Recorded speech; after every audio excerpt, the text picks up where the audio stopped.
Welcome back. This is Eddie Muller of the Film Noir Foundation. It's another installment of Ask Eddie. We're going to get to all the questions that we didn't get to answer last week.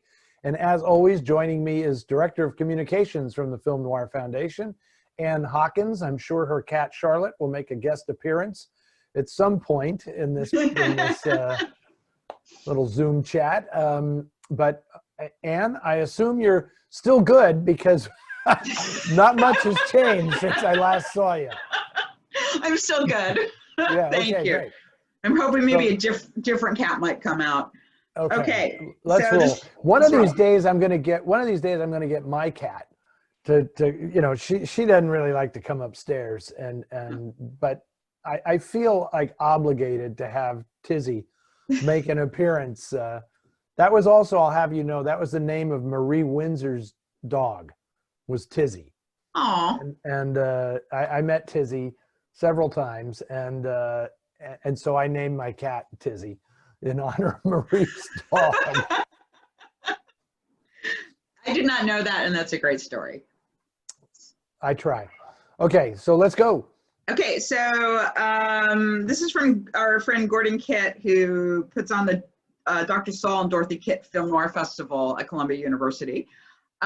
He had a question about physical disability is a common motif appearing in many noir films. To what extent do you think this motif is an attempt to pay homage to FDR? Note, Leave Her to Heaven has scenes in Warm Springs, Georgia. Okay, I'm quickly scanning to think of movies in which there is a physical disability. Now, my question here would be, is he referring to genuine physical disabilities or faked physical disabilities? Okay, the ones he mentioned were Deadline at Dawn, Where Danger Lives, Leave Her to Heaven, Double Indemnity, The Big Sleep, Active Violence, and Lady from Shanghai, To Have and Have Not, Rear Window, etc. Okay, okay, in that group, Double Indemnity is a fake, right? Because it's Walter Neff has the fake cast and all that stuff, so it's not really a disability. The one that's missing, of course, is the main one, is Susan Peters in Sign of the Ram, where she is actually disabled. She is in a wheelchair. So I'm just going to say right off the bat that I don't think this has anything to do with FDR, although I get the association. Younger people listening to this may not realize that, Franklin Delano Roosevelt, President of the United States, was in a wheelchair, and it wasn't kept a secret from the public, but they tried to disguise it as much as possible. So I would only think that it's a reference to FDR if the character was confined to a wheelchair. Then I would wonder, is this somehow something to do with FDR? And most of those movies, obviously Rear Window, I don't see anything there because that was Cornell Woolrich, and it all had to do with Woolrich's own physical disabilities and the fact that he had a history of these problems. It was an injury to his foot that led to him to write in the first place, and it was an injury to his foot that ultimately led to his death. So somehow the fact that Stewart's confined to a wheelchair is just a dramatic device. It's not an allusion to anything else, I'm sure. And other than that, I don't know. Generally, unfortunately, back then, physical disabilities were used as a sign of indicating a character flaw. Certainly the case with Everett Sloane in Lady from Shanghai. I mean, that was just a classic way of making the character creepier than he would have been without the two canes and all that. And I did do some research because somebody asked a question one time, whether or not Robert Ryan's limp in Active Violence was a bit of business that he brought to the character, or was it written into the script? And I actually did research that, and it was right there in the first paragraph of the treatment that Collier Young wrote. It is another cat, a different cat. Yeah. Congratulations. This is Milo. Milo. Hi, Milo. How you doing? Milo's a long hair. I don't do well with long hairs. He's actually my ex-boyfriend's cat. There you go. There's two. Charlotte's Charlotte making it's a sneak attack from the rear. Charlotte's going to bite Milo's butt in a second, I think. She hates him, by the way. That's always a lovely situation when cats hate each other. That's swell. Interesting observation. I would like to revisit this and think more about physical disabilities in noir. But I don't believe it's a reference to FDR. I think it would have to be specifically a character confined to a wheelchair where they're trying, it's an interesting premise, they're trying to not have people know that that's the case. You know, I just thought of another one. Zachary Scott in the movie Whiplash is in a wheelchair. And actually, I'm not going to say this because it figures in the plot rather dramatically. And I know that's not a film, that's not a widely available film. It's a Warner Brothers movie from '48. And yeah, the wheelchair figures in the movie. And trust me, it only would be an homage to FDR if the person hated FDR. Which I find hard to believe in Hollywood of the 40s. I think FDR was a somewhat revered figure, at least by the writers and directors.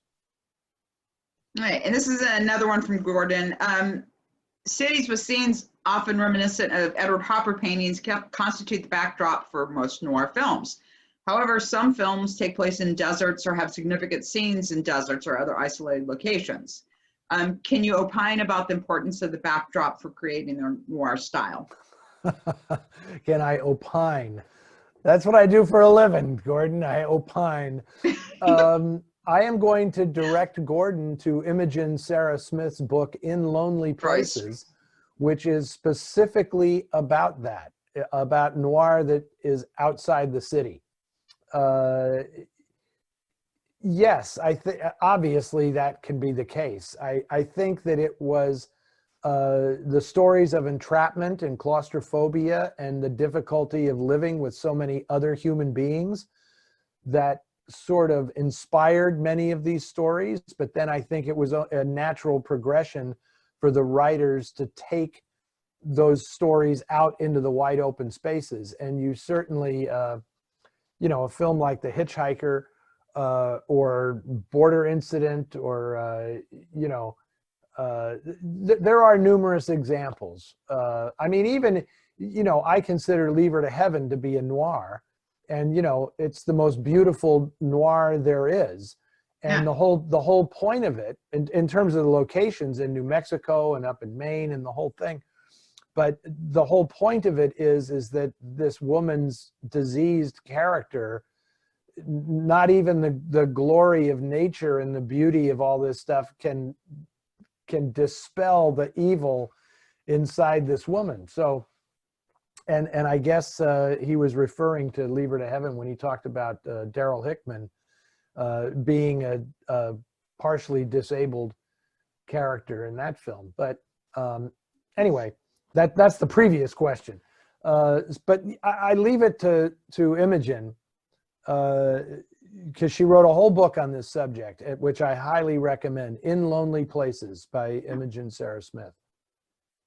Hey, and also, if you haven't read the book, Leave Her to Heaven, you know, the film's based on, it's a really good book. I just wanted to put a plug in on that. And it was reissued recently, so you can actually read it.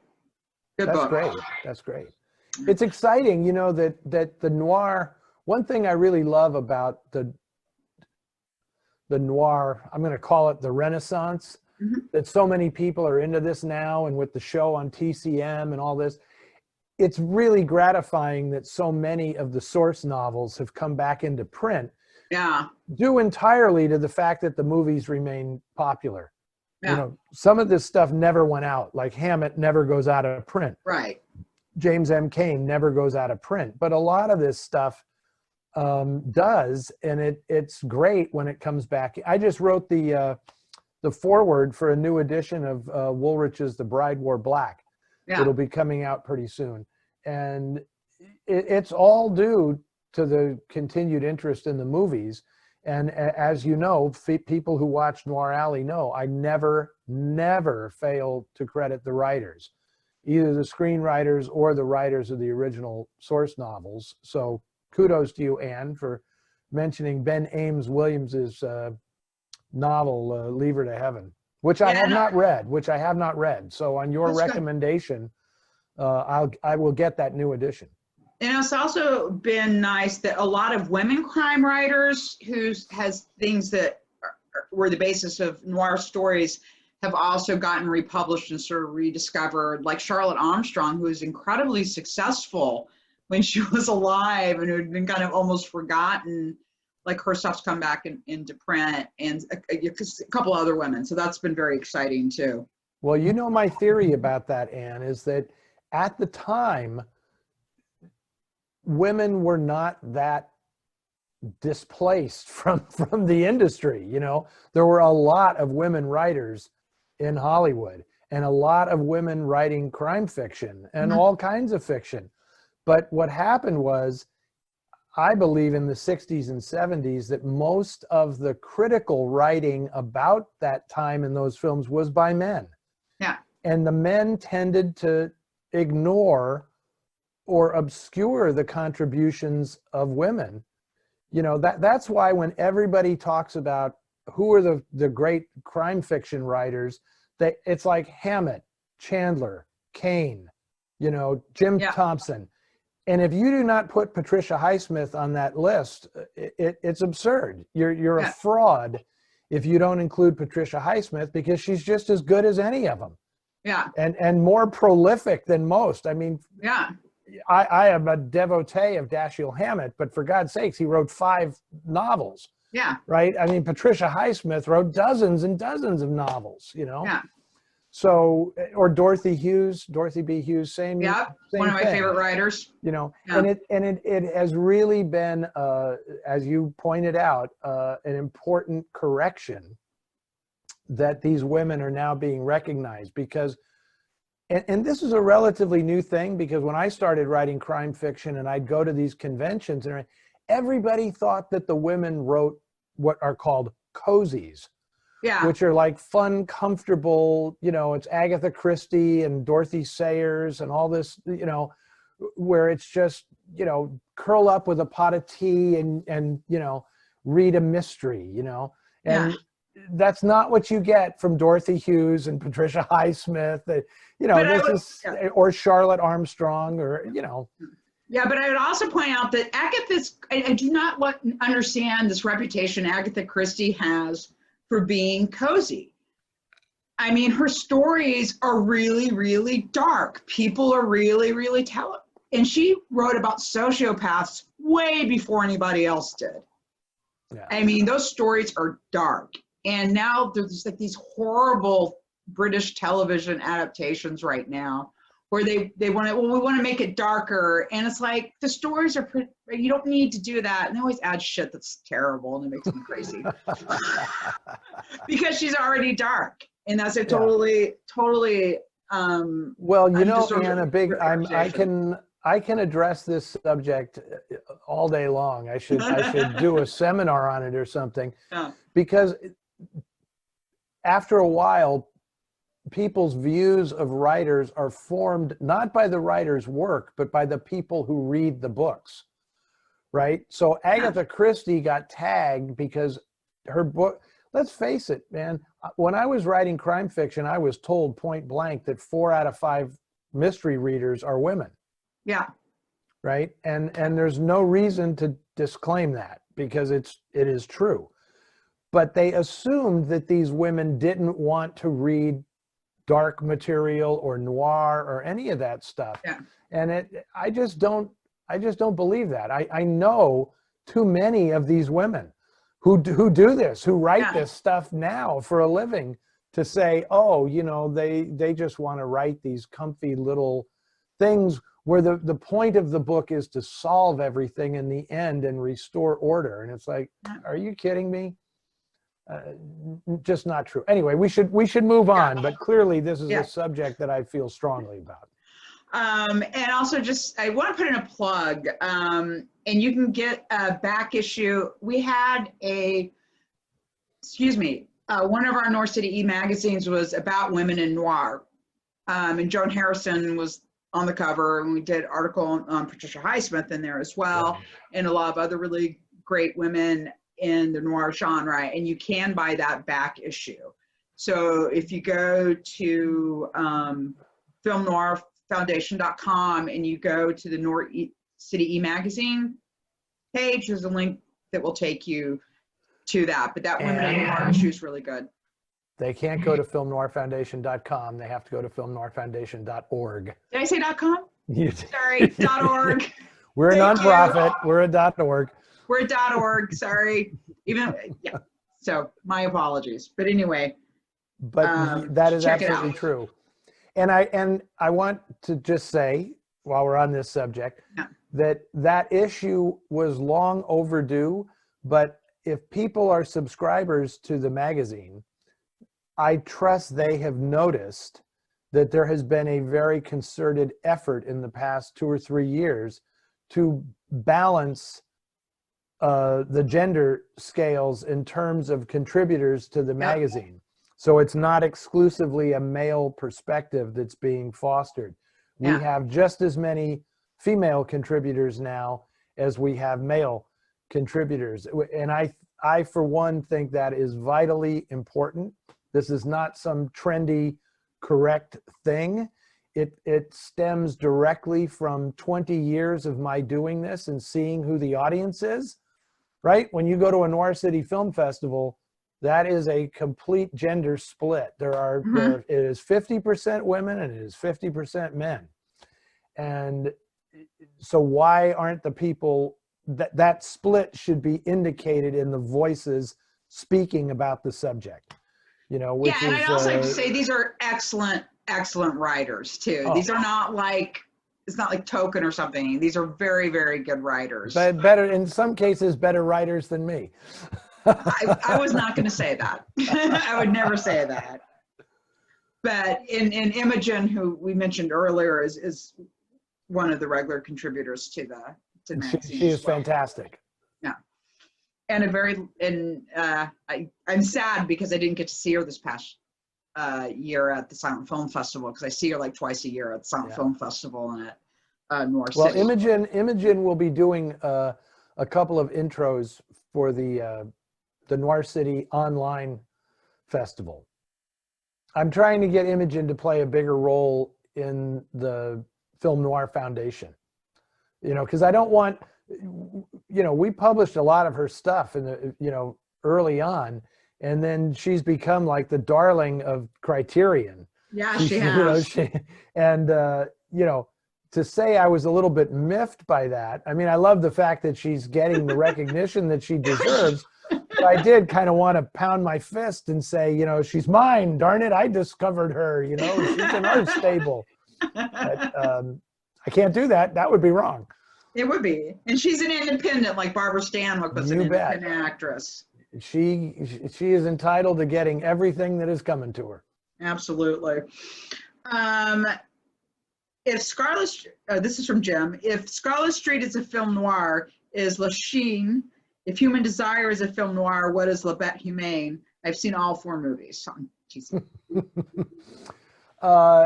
Well, I call them proto-noir. I mean, obviously he's referring to La Chienne, the 1931 Jean Renoir film, which is the original version of Fritz Lang's Scarlet Street. Oh.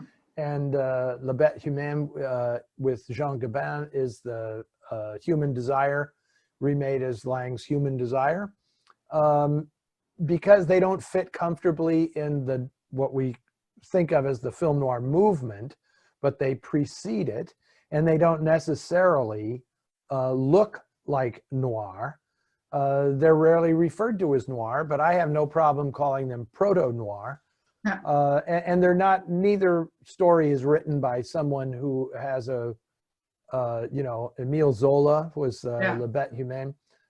Not a writer that anyone considers to be a crime fiction writer, but you know, that's what I call them, proto noir films. Most stuff from the 30s, before there was a movement, but yet you can trace the, you know, the feel of these films. Yesterday I did an introduction for TCM for the movie 2 Seconds, the Edward G. Robinson film from 1933 or 4. And you know, that's very much a proto-noir film. And I guess that's what we have to call them, because they are not part of the movement, but they are presage the movement. And this one's from Marcia. Eddie and Ann, what do you think of the film The Last Deduction with Lyndon Ferrantino, Peter Berg, and Bill Pullman? I like that film very much. I think it clearly was created as a response to the fact that the femme fatale had to get her comeuppance in all the original noir films. And I'm sorry that I'm drawing a blank right now on the writer of the film. I know Oh, this. geez. And I apologize, but everybody can go look on their iPhone right now and see who it is. But that was clearly, I know John Dahl directed the movie. I'm not sure if John Dahl was involved in the screenplay or not. But I like that movie very much. There are some classic scenes in that film. And Linda Fiorentino is completely, you know, that film's not a new film any longer by any stretch.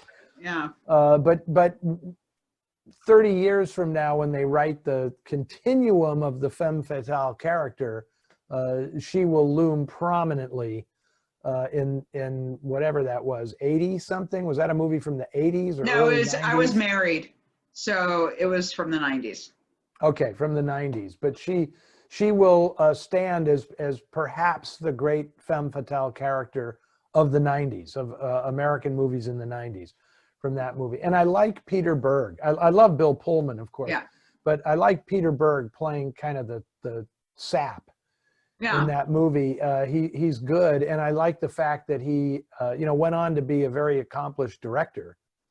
And I learned, I was talking about him with somebody today, and I did not know that he's a huge boxing fan, and actually has a boxing gymnasium that he runs in Santa Monica. Wow. So this was news to me. So I got to get cracking on a boxing screenplay and see if I can get Peter Berg interested in directing it. Yeah, and Bill Pullman's really great in that. And I actually have a still from the film when she has Bill Pullman handcuffed on the couch. Actually, my ex-husband might have bought that for me. Oh, okay. Bill Pullman's a really interesting actor, because he is, I guess is like that era. I can't believe I'm referring to films like this now as that era, when it seems like I just saw them yesterday. He was sort of that era's everyman, noir everyman, like the way you thought of Edmund O'Brien back in the original noir era. Bill Pullman just seemed so average.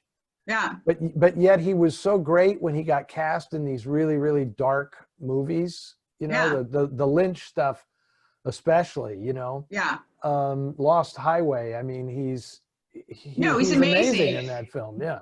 Yeah, but I think too, in Zero Effect, which if people have not seen Zero Effect, I love that movie.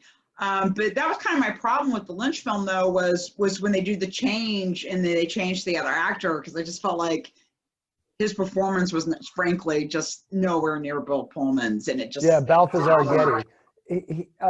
Bill Pullman. That was a daring thing that David Lynch attempted in that movie. I mean, Pullman does come back at the end of the film. But it is tough when you have somebody who is the glue that's holding everything together, and then they're removed from the movie. That's tough. I still enjoy that movie very much, but it's not one of my favorite Lynch movies. As you know, I'm a huge Mulholland Drive fan. That's my favorite David Lynch movie. But anyway, that's not the question. Let's move on to the next actual question. Okay, I had to say one more thing about Bill Pullman. Okay. So I managed a video store called On 15th Video. And my boss there and I were talking. I was talking about how much I like Bill Pullman. And he said, yeah, you know, I got into a fight with him at a bowling alley. And I'm like, what happened? And he was like, I'm not going to tell you. And so I never got the story. Well, I can tell you for a fact that I don't have to guess. I mean, Bill Pullman probably punched him and hurt him, because any guy, if it was a fight and they won, they tell you. If it's a fight and they lost, they don't tell you what happened. I mean, that's the way guys are. Okay, you think I would have learned that by now? Okay, and this is from Robert Bowden from Washington, D.C. Can you talk about the different categories of film noir? Some films follow a detective, other films follow ordinary people. How do you categorize the stories of film noir? Wow, well, you know what? That's a big, broad question, but here's how I will answer it. I just did the revised and expanded edition of my book, Dark City. And that's how that book is structured, is dividing up all the types of noir. And I do it by neighborhoods in the city. Yeah. Right. And so it's like Sinister Heights are movies where the protagonist is a criminal. The Precinct is movies where the protagonists are law enforcement. Hate Street is movies that are about men and women in conflict, generally trying to kill each other. And it goes on from there. Vixenville is where the femme fatale dominates the story.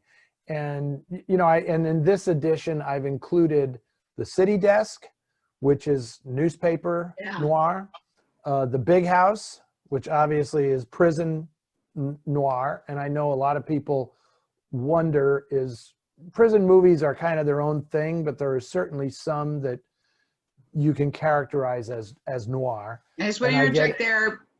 Someone asked us the question, is prison noir, or is there such a thing as prison noir? So that's your answer. Okay, good. That's actually one of the questions coming up.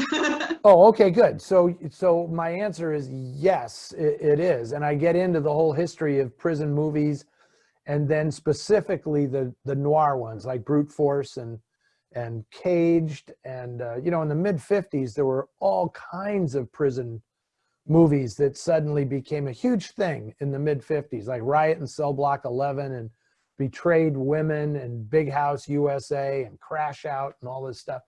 And I Want to Live, the Susan Hayward picture, I very much consider to be a film noir.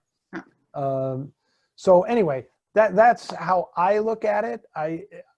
So clearly I'm taking the conceit that Dark City is one place and all these stories are happening in these different neighborhoods. But what kind of dictates it is either a special environment like a prison, or it's newspapers. I also do a chapter called The Stage Door, which is about show business noir, like I Wake Up Screaming and In a Lonely Place and Sunset Boulevard and The Velvet Touch, which we recently talked about with Rosalind Russell. But by and large, it's the protagonists who determine what kind of story it is. Obviously, there's a section in there about detectives. But, if the criminal is the protagonist, if the cops are the protagonists, whatever, that's sort of how I break it up. I don't know if it's that essential to obsess over this. I mean, I only did it because I had to find a way to structure a book about film noir. If I wasn't doing that, I don't know if I would have applied these same categories to the stories in noir. And I certainly don't hold anybody to it. It's just a way for me to organize information. So. This is from Al. I see in your biography that you studied with George Kuchar, a genius, especially in low-budget production techniques, and made a very good student film. How has having that production experience helped you be a better film writer, especially since a lot of film noirs were low-budget affairs from Poverty Row, not unlike student or underground avant-garde film budgets. I played the drunken lecherous priest in George's Remember Tomorrow, and I also shot Louis Mondoki's student film at SF Art Institute in 1975. Gave up filmmaking, became a firefighter. Wow.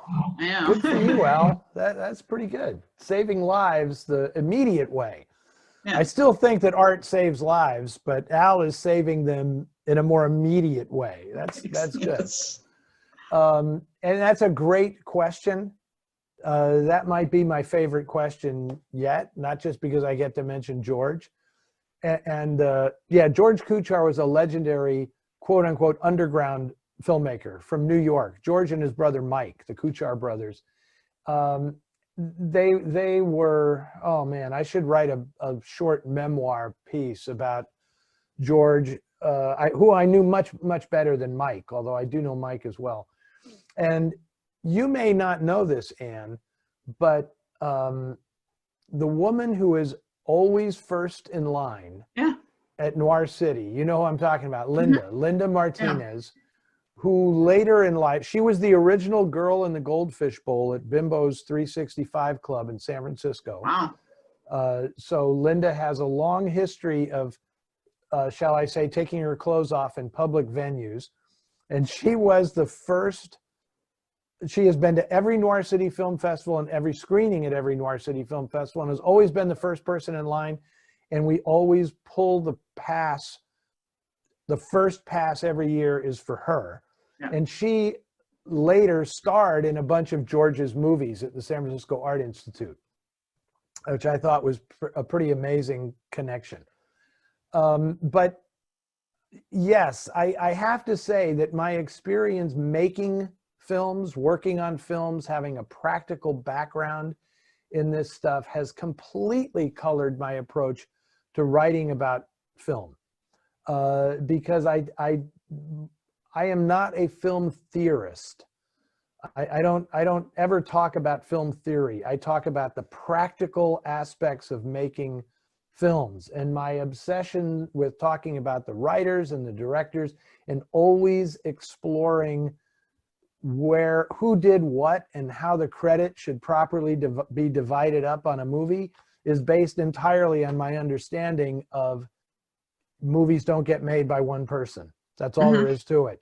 And as we've discussed in the past, I don't even, not once on Noir Alley have I ever said, and now from 1953, here is Fritz Lang's The Big Heat. I have a hard time doing it. Or if I do it, I also credit the writer, or I will say, here is Dashiell Hammett's The Glass Key, directed by Stuart Heisler or something, because there is no possible way I could say, here is Stuart Heisler's The Glass Key. I mean, he has no ownership of that movie whatsoever. I mean, that's a Hammett story, for God's sakes. So yes, although my work as a filmmaker is not extensive, it was extensive enough to understand that it is the collaborative art form, and that informs my approach to it completely. Huh. And I do. Okay. And one other thing I want to add really quickly that you'll enjoy. I really owed George a lot because I was in his class. I was maybe a little too young to be in his class, but I value that experience so much because that was a really wild time in San Francisco. And I wouldn't say I was a sheltered kid, but I was exposed to a lot at the San Francisco Art Institute. Some of it really great and some of it not so great. But George was a wonderful guy to have at the center of that hurricane because he was very, very lovable, and he was just great at marshaling people's enthusiasm. And that's something I've always tried to bring to the work that I do, is like inspire people to be excited about the stuff they're doing and want to be creative. And George was was really great at that. And I very much cherish that when he was dying and he was in hospice, I got to kind of reacquaint with him, and I'd go to visit him, and I'd bring him movies that he had requested because he knew, and he had been to the Noir City Festival a number of times. In fact, one of the last times I saw him before he got sick was a screening of Christmas Holiday, which I know is a favorite of yours, and it was one of his favorites too. And I remember he was sitting up in the balcony at the Castro Theater, and you know, people think that George is kind of a goofball in a lot of ways, and that everything was a lark to him. But I remember standing there, and when the film ended, I knew he was there, and I went over to him to just say, wasn't that great? And he was crying. He was crying at the end of Christmas Holiday because it spoke to him.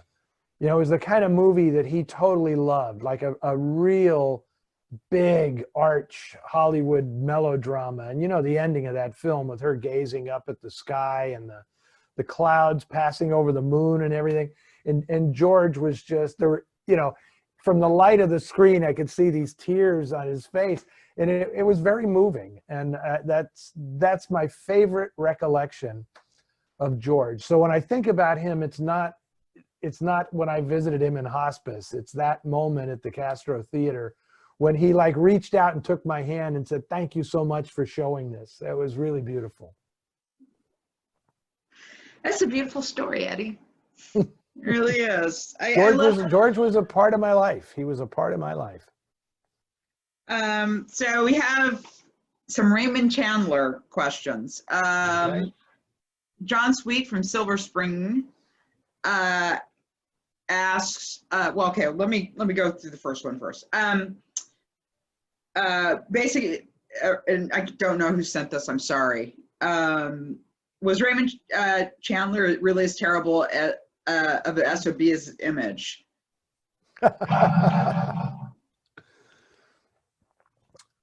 I'm actually working on a project right now about the last years of Raymond Chandler's life. And I don't know if I would characterize him as an SOB, but he was a difficult and troubled man, and a serious alcoholic that did not help anything. Very, very self-destructive. You know, I think he began to destroy himself immediately after Sissy, his wife, died. I don't think he had a very hard time living after that, and tried dealing with it in some very unsavory ways, shall we say. So yes, but I don't necessarily hold that all against him. I mean, that's why I'm working on this project, to try to understand what that was all about. So that's my take on that. Was there another, there was another Chandler question? There's a couple of them. Okay. Notwithstanding Robert Altman's version of The Long Goodbye, I don't think Chandler's novel was ever adapted for the screen otherwise. I always suspected one reason was the convoluted plot, but then how do you mean why wasn't it in the noir era? But then how do you explain the equally confusing The Big Sleep? So why wasn't it adapted? I got it. Why wasn't The Long Goodbye adapted for the screen? Okay, the book, I think the book was published in 1954, and I think the trend in detective movies and noir was waning by then. And also, I don't know this for a fact, I should go back and review some of the Chandler biographies, but my feeling is that on first glance, I would say that people who thought maybe we'll adapt this would read The Long Goodbye and say nothing happens. Because it's funny that this person who asked this question said the plot is very complicated. That is true, but nothing actually happens really in the book. Yeah. And that was, and it's my favorite Chandler novel, you know. It's very internalized, and the relationships between the characters are very deep. Obviously, the whole thing with Terry Lennox and his relationship and the betrayal, and then all this stuff with Roger Wade and his wife. And it's more of a serious novel than it is a detective story. It doesn't have all of the fast-paced movement that Farewell, My Lovely and The Lady in the Lake has. And that was a real switch. Chandler's first novels, Big Sleep, Farewell, My Lovely, High Window, Lady in the Lake, are all move. There's incredible momentum and motion in those books, and a mix of locales and everything, because he was pulling from his short stories. And in doing that, he got, while the plots were complex, there was this fabulous momentum and Marlowe's pinballing all over the place, which makes for great movies.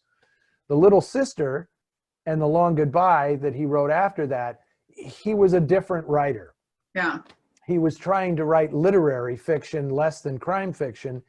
And while The Little Sister moves, it really does move, it was the start of his internalization, where Marlowe's monologues became much more vivid. That's what you remember from those books, more than you remember a scene that really stands out as, man, that was a great scene. You know, that'd be great on film. So I really think that that's why The Long Goodbye wasn't adapted back then. And then by the time Altman came around, that suited his style, you know, and it hadn't been adapted. So it was available. It wasn't owned by Warner Brothers or somebody else. You know, it was like, oh, nobody ever made this one. Let's do this, you know. And then he got Lee Brackett to write the screenplay. You know, she had worked on The Big Sleep, just to give it a spine, that a movie spine that the book didn't really have.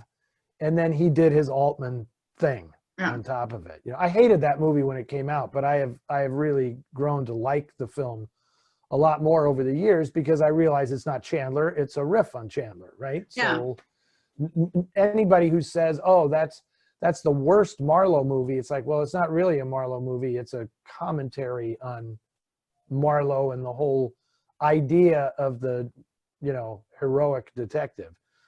And I actually really like that movie quite a bit, and the book's really good. Now I'm thinking about that, probably is my favorite out of that series of books. It is. It's just really good.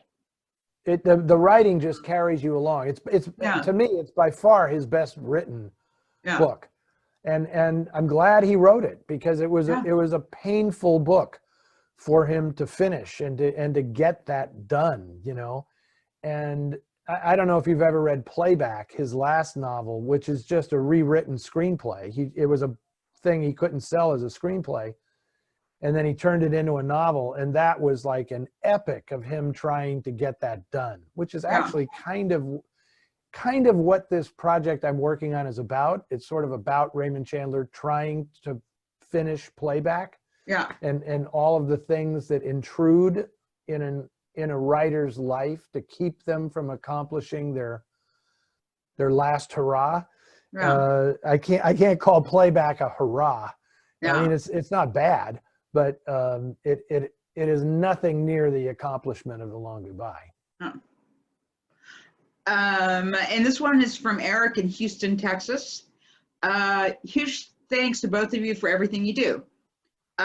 This may be a more literary question, but what do you think of the story of Samuel Marlowe? And there's, I think, the documentary about him is called Finding Marlowe, or is that the book? Anyway, I don't know. I will try to make this brief. And for people who don't know what this is about, Samuel Marlowe was an African-American private detective in Los Angeles in the early part of this last century.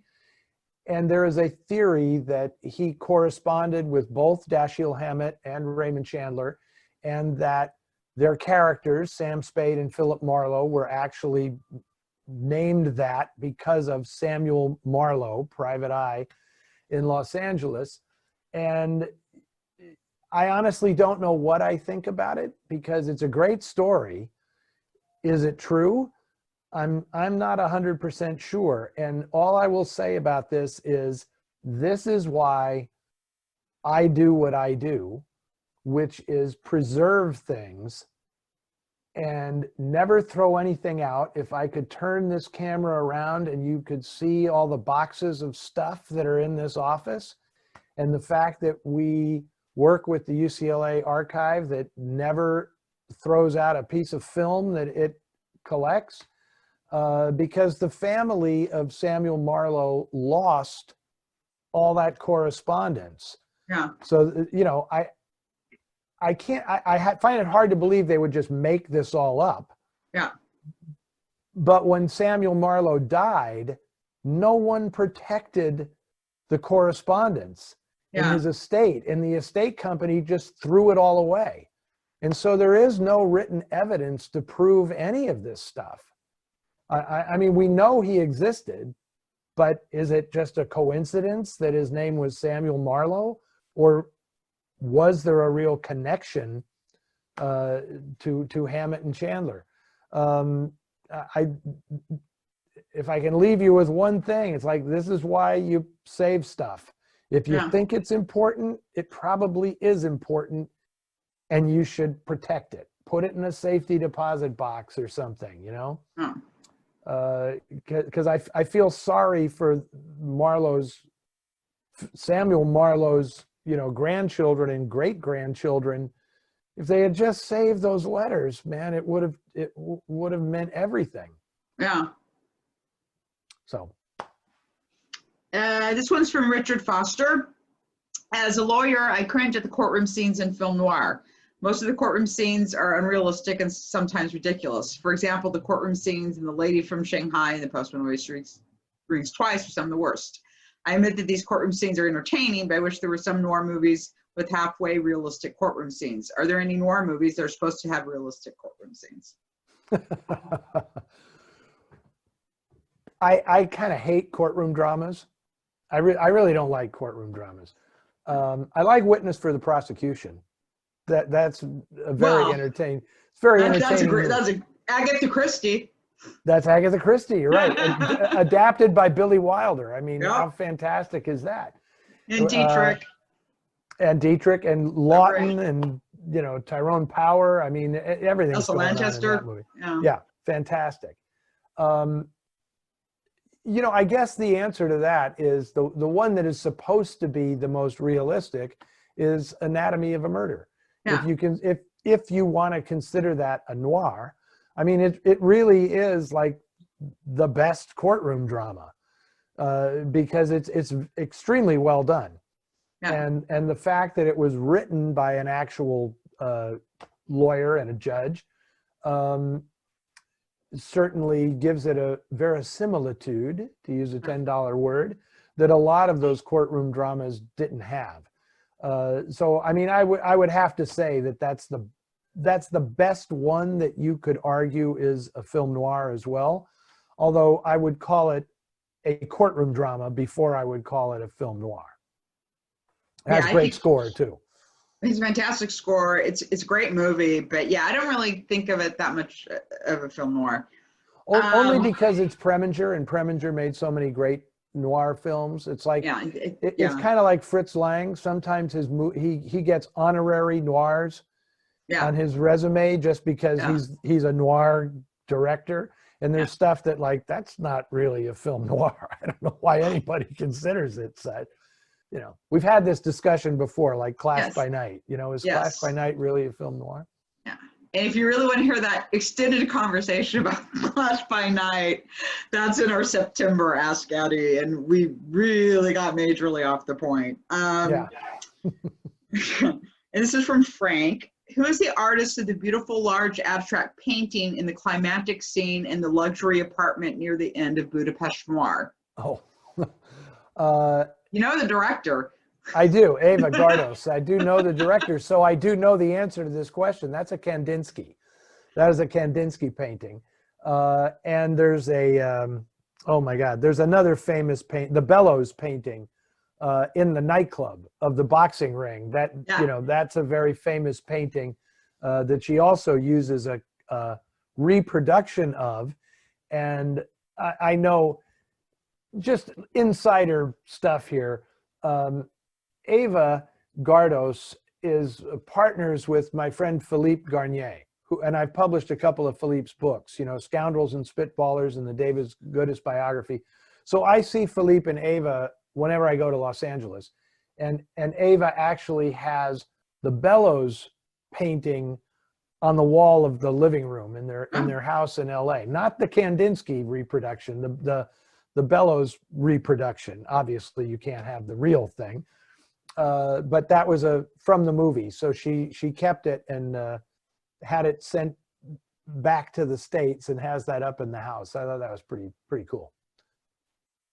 Okay, this next one is from Mike. Was wondering if Eddie or Ann are aware if there are any under the radar film noirs that were specifically for the independent African American market in the 1940s and early 50s. The only title I'm aware of that comes remotely close was Native Son, which of course was not made in the US.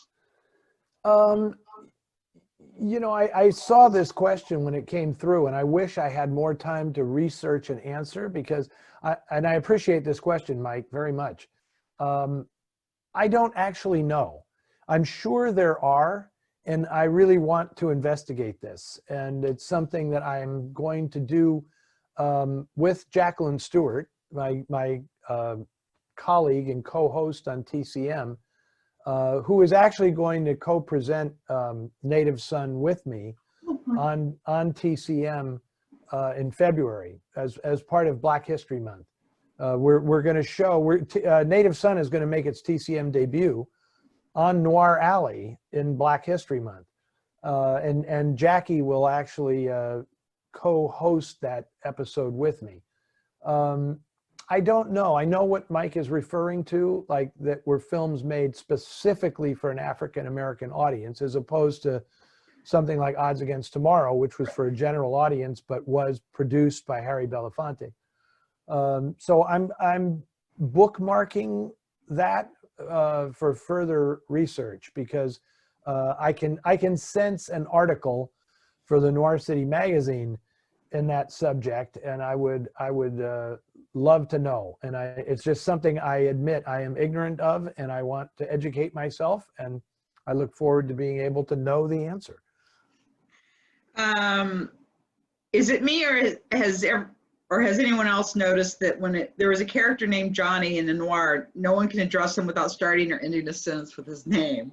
And he lists a bunch of examples. And by the way, the person submitting this question is Johnny. Johnny, of course, Johnny. How can you do this to us, Johnny? That's hey, Ann, do you remember the comedy show? I think it was on Fox years ago, called In Living Color. Yeah. Do you remember that they used to do a sketch about this very thing? God, did they really? They did. One of the women in that cast, I can't remember her name, she was blonde, and they would do these parodies of old noir films. And the joke was Johnny, that everything was about Johnny. You know, Johnny, you did me wrong, Johnny. Why did you? Who knows? It's like, it goes, you know, Frankie and Johnny. I mean, it's a classic thing, you know.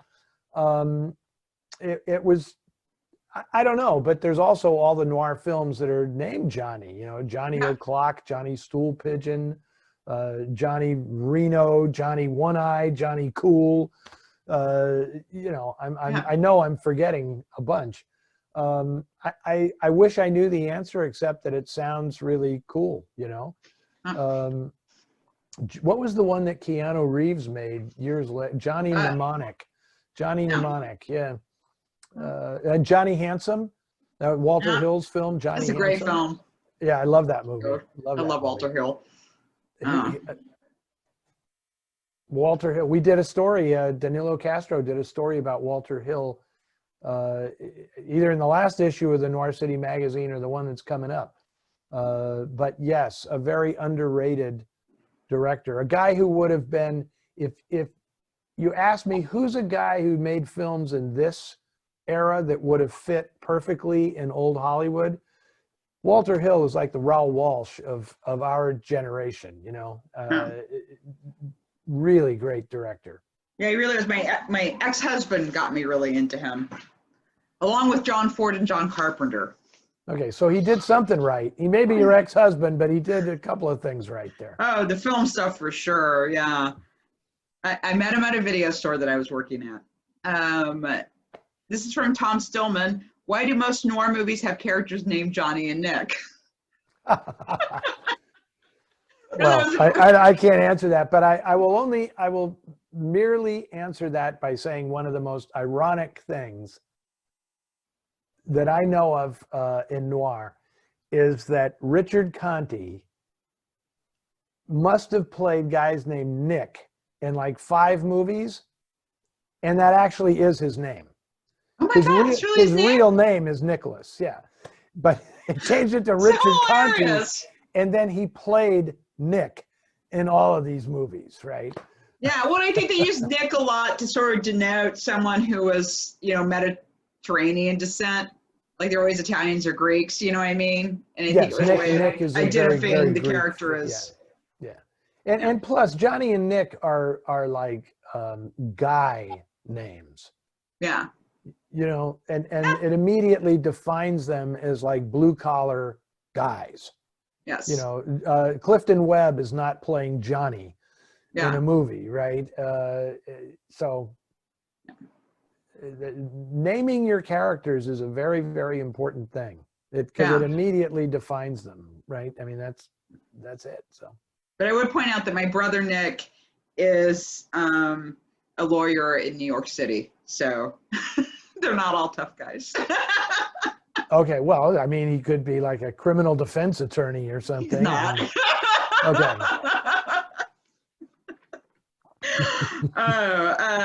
John asks, in The Big Heat, there's a bar to which Glenn Ford returns some 3 or 4 times, and on one occasion, the jukebox is playing "Put the Blame on Maine." Yeah. That's something I would have expected from, say, Tarantino, not Fritz Lang. Does this strike you as particularly meta for that era? It strikes me that Columbia owned the rights to that piece of music, and they were going to get everything they could out of it. Yes, whoever suggested this, they're 100% right. John, the song is playing on the jukebox when Glenn Ford walks into the Retreat. That's the name of the club in the Big Heat, and it was clearly just a gag. Yeah. And this is very much like last week we had a question about the wolf whistle and DOA. Yeah. And this is kind of the same thing. Like, if you asked me if Fritz Lang made that decision, I would say no. Because I don't think Fritz Lang had much of a sense of humor. Yeah. Right? Clearly, this was somebody who thought, well, we need music in the background. And somebody just thought it would be funny because Glenn Ford made a lot of movies for Columbia.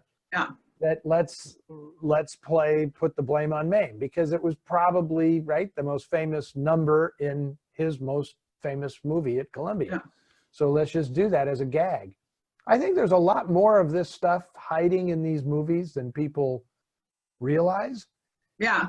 And it's just because you could do it. Yeah. You know, I mean, when Quentin Tarantino does something like that, it is meta. I mean, it is an intentional thing. Yeah. Back then, I don't think it was anything more than we can do this. Yeah. Right? Because we're the people laying down the background sounds. It was an assembly line. So the craftspeople on the assembly line can also have a sense of humor, you know, and they just do it. And I'm sure when they screened the film, you know, Lang and Harry Cohn or somebody are like, that's funny. They put the blame on Maine. You know, it was not like a big deal. It was just, we can do this, so we will. Yeah, and Ida Lupino does that in The Bigamist. How so? Well, because the guy who plays the judge, Ed Gwynn, plays Santa Claus. You know, he was. Oh yeah, Miracle on 43rd Street. She just lampshades that in the movie. And then there's another thing she puts in when the woman takes a tour of the bus tour of the stars too. She puts in like another kind of thing in there too. So in Lupino's case, I would say that she did that. Oh yeah, it was definitely her. Yeah. Unlike Fritz Lang, who from everything I've heard, it's like when he finished directing the movie, he turned it over to the editors and they cut the film and he was on to the next thing. But I think Lupino saw it through to the end and oversaw everything in the production. Yeah. So this one is from Paul Bach. I'm intrigued by Eddie's mention of Kurosawa in the last Ask Eddie. While I'm familiar with a lot of Kurosawa from teaching film history, I'm not familiar with all. Are there Kurosawa film noir? Oh gosh, yes. Yeah, most people know, the Seven Samurai, Yojimbo, Rashomon, Ikaru, stuff like that. But Drunken Angel is a fantastic noir film with really young, incredibly sexy Toshiro Mifune in that film. Stray Dog, of course, is a great noir film. High and Low is a wonderful one. The Bad Sleep Well. Those are both, I think they're both adaptations of American crime novels. High and Low is an adaptation of an 87th Precinct story by Ed McBain. Yeah, an Ed McBain book, yeah. And those are all fantastic films, and so there you go. Look for those. I think they're all available on Criterion. Criterion has all those films in really nice editions, so I highly recommend them. This one's from Mitch. I believe that the narrators in Detour and They Won't Believe Me are unreliable and committed murder. Are there other films where you suspect the narrator is not being truthful? You also mentioned a film based on a Cornwell Woolworth story was being restored. Can you say anything more about that? Okay, so the unreliable narrator thing is something that we have also discussed before at some length. I think the committing murder, I would more likely suspect that of Al Roberts in Detour, that he is just lying. He's practicing his alibi story at the end of the film. I think, if you haven't seen Detour, I guess I'll stop talking now. I don't really think that's the case with the Larry Ballantyne character and They Won't Believe Me, because I think the irony of the story is that he's a heel and his actions lead to the death of all of these characters, but he's not directly responsible for killing them. He is directly responsible for putting them in a position to die, which is different. And the irony, like in The Postman Always Rings Twice, the irony is that he is found guilty of murder when he has not actually done it. But he is, existentially, he is responsible. And that's what that movie is all about. And that's why I love it so much. What was the second part of that question?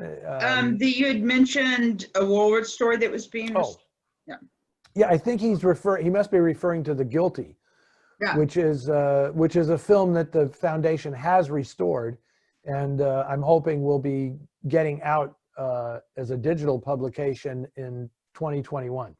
I was real excited. I love that movie. I mean, it's not The Window or Rear Window or a Woolrich story like that. It's a much creepier, more dreadful. The success of that film to me is all about the tone it achieves. And if you're a Woolrich fan, that's the feeling I get when I read his short stories is what's in The Guilty. And that's why I like that movie so much. And I hope we can get it back in circulation soon. But the restoration is done. And that story is also one where he used that plot twice with two different endings, which is something I love about his work, is the way he reworks stories. John Chamberlain. What do you know about D'Agostino. He's Oh, listed as Albert primary. D'Agostino, yeah. Okay. Yes, he was art director Yeah. at RKO. Yes. The answer is not much. And if John is asking, like, what's the story with him?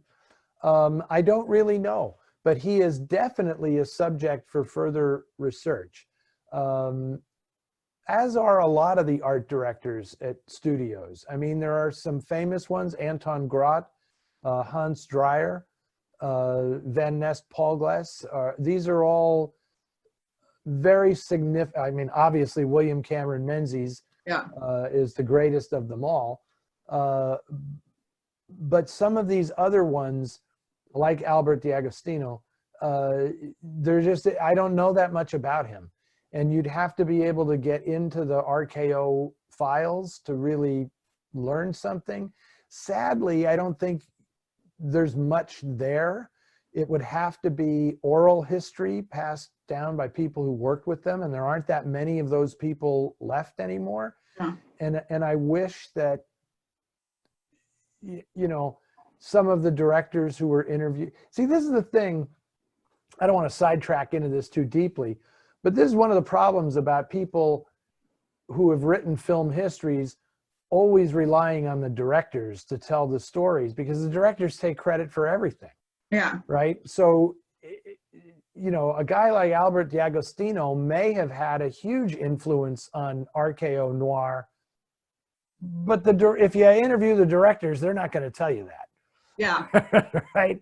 So somebody needed to ask specific questions about that when these people were alive. I mean, it's possible to go back and maybe the files contain memos. God love Warner Brothers, and guys like Jerry Wald who had memos about everything, so you can really learn the history of these films. I don't think RKO was as much of a memo studio as Warner Brothers was. Anyway, good question, and clearly a subject for further study. Yeah, and and now I think about it, I don't think I've ever seen a book on art directors, really. Menzies, pretty amazing. William Cameron Menzies, and look how long it took to get, I'm looking at the biography by James Curtis right there. Look how long it took for somebody to write a biography of William Cameron Menzies, who won a special Oscar for working on Gone with the Wind. Yeah. And it took this long to get a biography? Yeah. This is from Stuart. I've been intrigued by Hammer Studios in the resourcefulness with location, directors, writer, actors, and staffing in relation to film noir. I would enjoy your perspective on English noir and any recommendations you would care to offer. Interesting.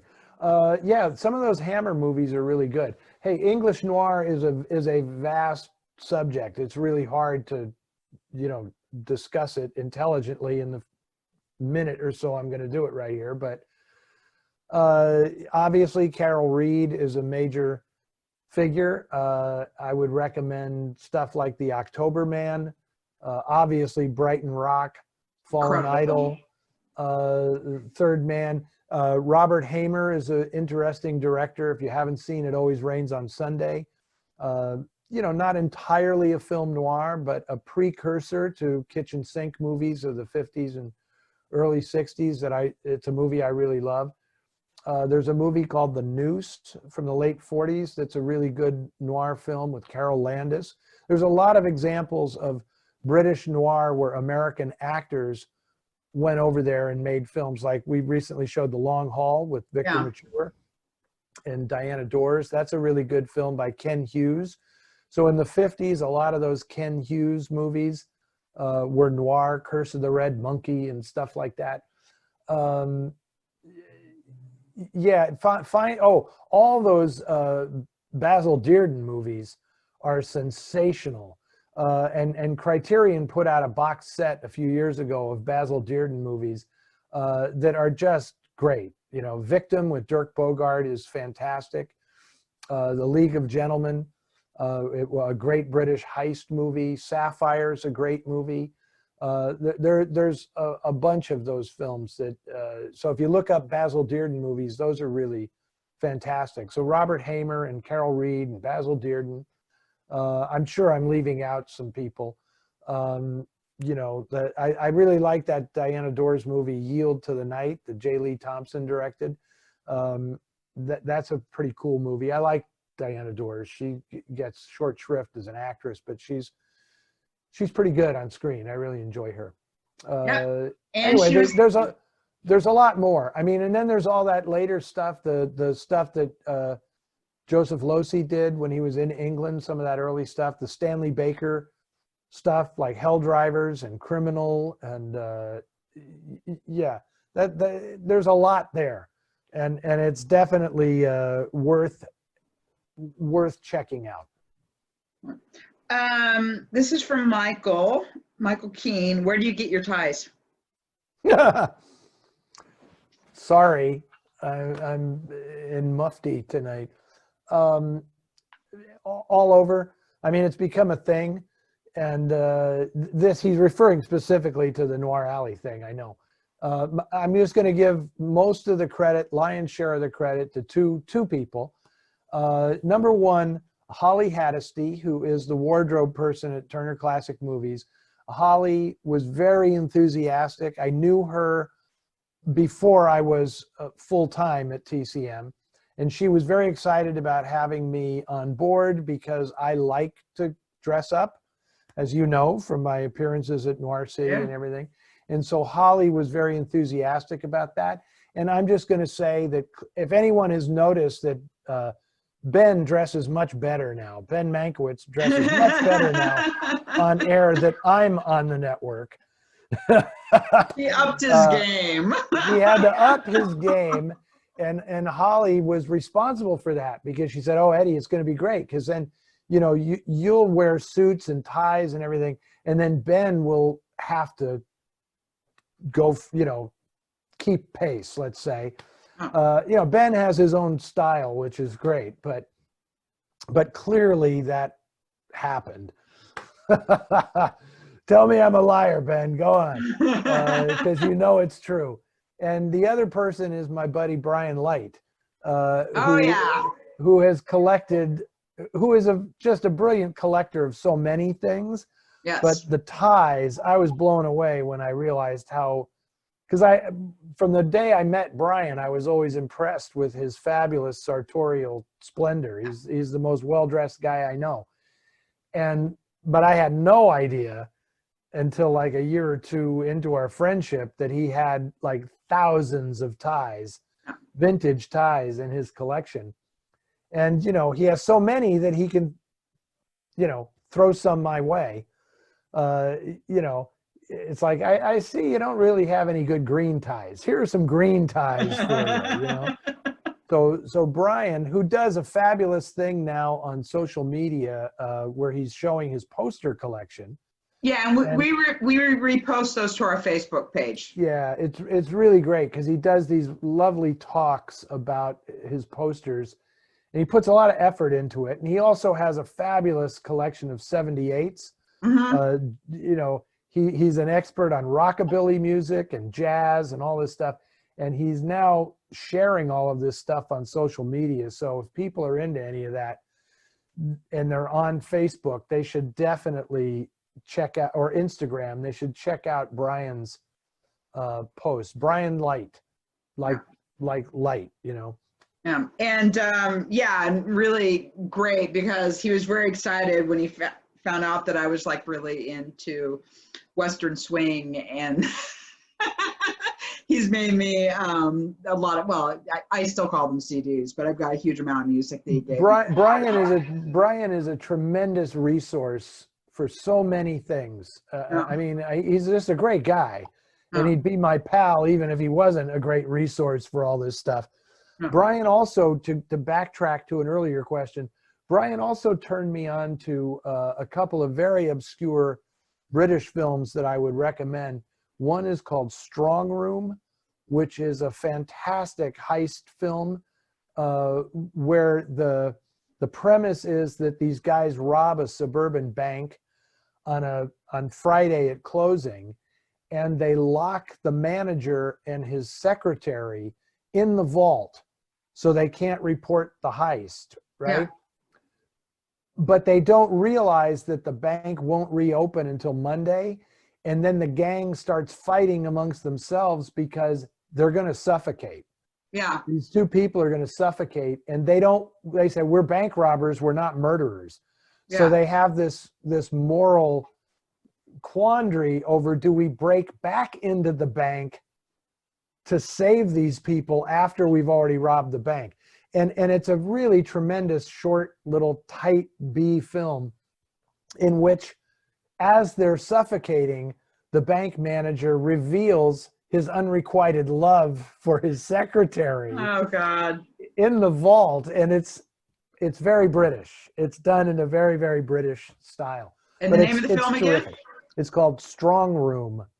Maybe a little tough to find, but worth looking for. And I've gone on too long about this now, but there's also another film called The Man in the Back Seat that is also similar, like a short, really clever, tough British noir. Okay. So someone asked about, is there such a thing as a noir Western? We've actually answered that question twice. Yeah. So once again, that was in our first Ask Eddie episode, by the way. So the first one on the playlist, that's covered. We've actually covered it one other time as well. Yeah, the answer is yes, but the answer is they will not be appearing on Noir Alley.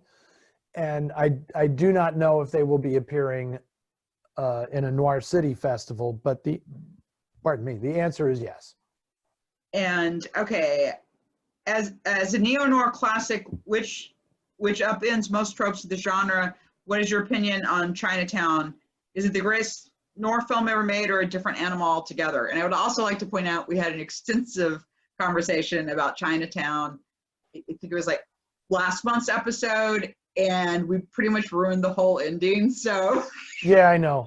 So I don't want to go through all that. Watch until you've seen Chinatown. I will say this, that in Dark City, my book on noir, Chinatown is the newest movie that I talk about in the book, because I could not, in all seriousness, I could not write a chapter about detectives in noir and not include Chinatown. Because as I say in the book, it is the movie that pays off the promise of all these previous detective stories that could come close to capturing the spirit of Raymond Chandler, but they never actually did it in the original era, and Chinatown did it. So that's what I have to say about that. This is from Patrick. I've always had an affinity for noirs that were filmed on actual locations and in a more documentary-like fashion. Is there a name for these types of noirs? And do you think the decision to shoot them this way was for style or budget? Okay, they were called, this is funny, they were called at the time semi-documentary. That's what they called these films, which is a complete misnomer, because they're not documentary films at all. Yeah. That was just a term they used to say it's shot on location. Yeah. Right? So they would call it a semi-documentary. And believe it or not, that name stuck. And you would see reviews of the era where they were always saying shot in the currently popular semi-documentary style. Yeah. And all it meant was that it was shot on location. And for many of those films, originally, it was not a budget thing, because it was more expensive, way more expensive to shoot the movie on location than it was to shoot it in a studio. But it was inevitable that certain producers and directors would say, no, we have to do this, we have to go on location. So, Mark Hellinger, when he made Naked City, is not going to shoot Naked City anywhere but in Manhattan. I mean, that was the entire reason he made the movie, right? Yeah. But it's interesting to note that some of those movies, I mean, he gets credit because he rhapsodizes about New York in the movie. But like The Window, the Cornell Woolrich movie, The Window, was actually shot on location in New York before Naked City was made. Yeah. But as was always the case with Howard Hughes, he didn't want to release the film, and so it didn't come out until 2 years after Naked City. But there's all kinds of great New York location work in there. And obviously, you know, they shot movies on location in San Francisco without making a big deal out of it. Like, I don't know that there was any movie ever shot on location in San Francisco that was called a semi-documentary. You know, it was just shot in like Thieves Highway or Woman on the Run or something like that. It was just shot in San Francisco. They didn't use that term. I don't know. It was the studio publicity departments that attached the label to it. I don't think the filmmakers cared one way or the other, you know. But of course, later on, it would become less expensive to shoot on location than it was to build sets, you know, and try to recreate everything on sets. But, you know, that's how that went. You know, Fox had the New York City street on their lot, and if you watch closely in Fox movies, you can see that it's the same street in every movie. Anyway. Yeah. I always enjoy your commentaries and wonder how you go about preparing for them. How can you speak for most of 80 to 90 minutes? And do you have formulas as far as what you include? Do you comment from home in a studio or elsewhere? Do you prefer to have a partner when you record, or do you prefer doing these solo? That's from Phil. Wow.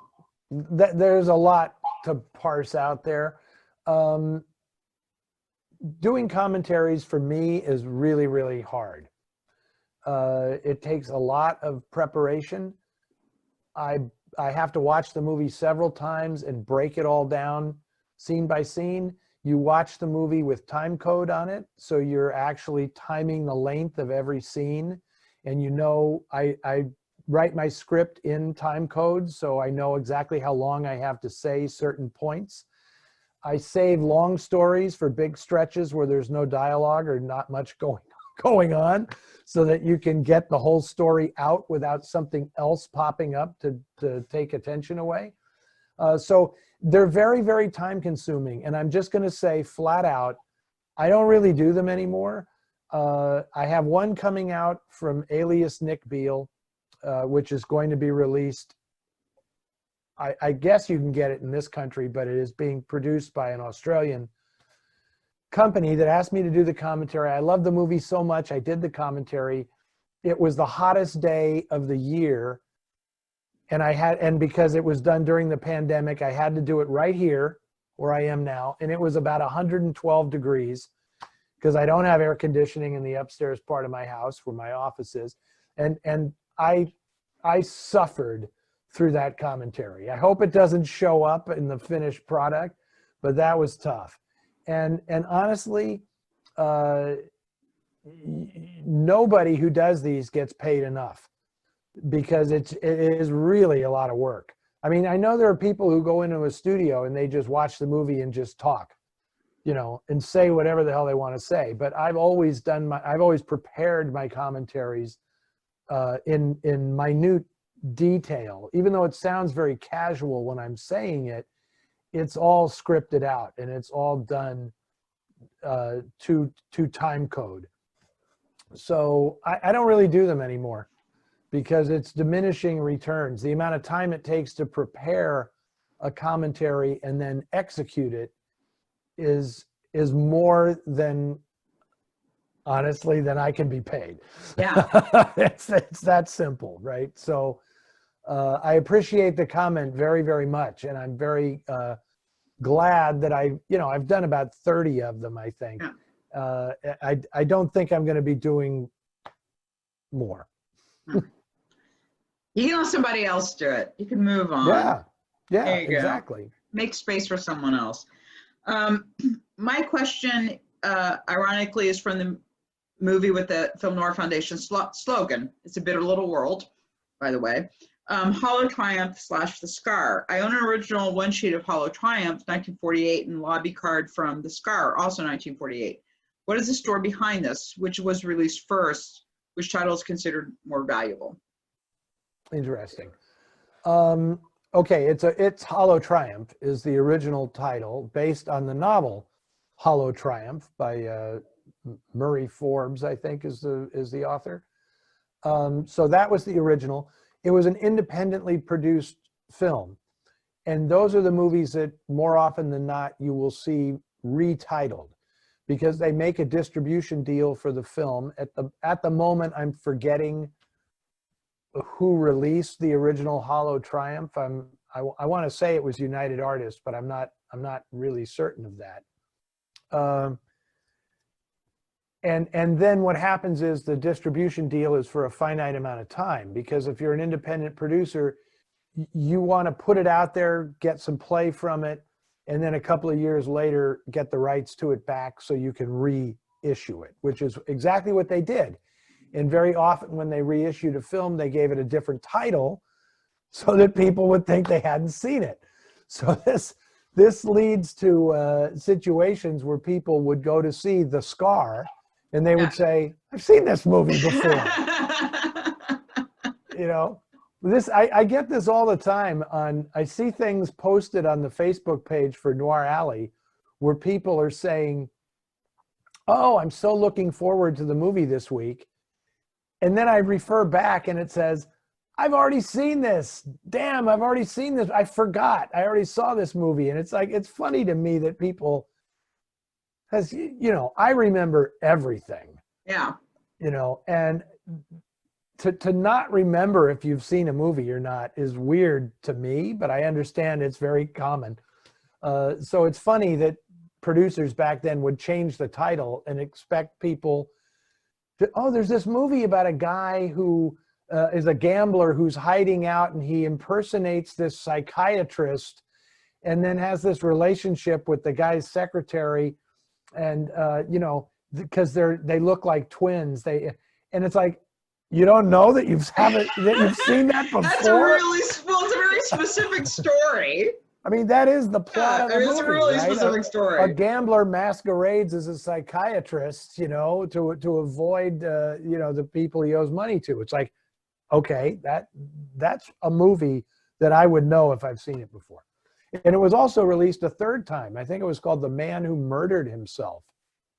I think. Oh, I've heard that title. Yeah, Hollow Triumph was released 3 times. Oh, wow. I actually have one sheet posters for Hollow Triumph and The Scar, but I don't have The Man Who Murdered Himself. I would like to have the complete set of all of those. There's the poster's great because it has a beautiful image of Joan Bennett kind of looking shocked, and it's lush color and it looks really great. And then Paul Henry just kind of looming with the scar on his face in the background. A John Alton photographed movie. It's quite good. Yeah, it's a good movie. I loved it. Okay, last question. This is from Laura Ashworth. What are your favorite snowy noirs? My favorite what? Snowy film noirs. Oh, snowy. Snowy film noirs. It's funny, I just showed one on Noir Alley this past week, was Nightfall, which you know, has the early scenes in the snow, which I love. I love Aldo Ray in that movie. I love that whole scene where the crooks hold them hostage. It's a very suspenseful scene, and it's so beautifully directed. And it's great. You really get a sense of the weather and the campfire and the metal cups that these guys are drinking the hot coffee from. It's great. There's another one called Storm Fear that Dan Duryea is in. Yeah.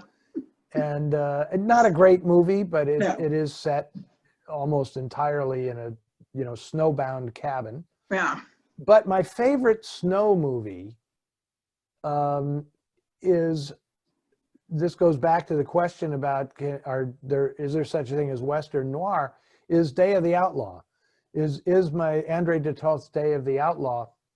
There, see, I said Andre de Toth's Day of the Outlaw when I said I never do that, you know. That was just to make sure people knew the movie I was talking about. That's a really great snow movie.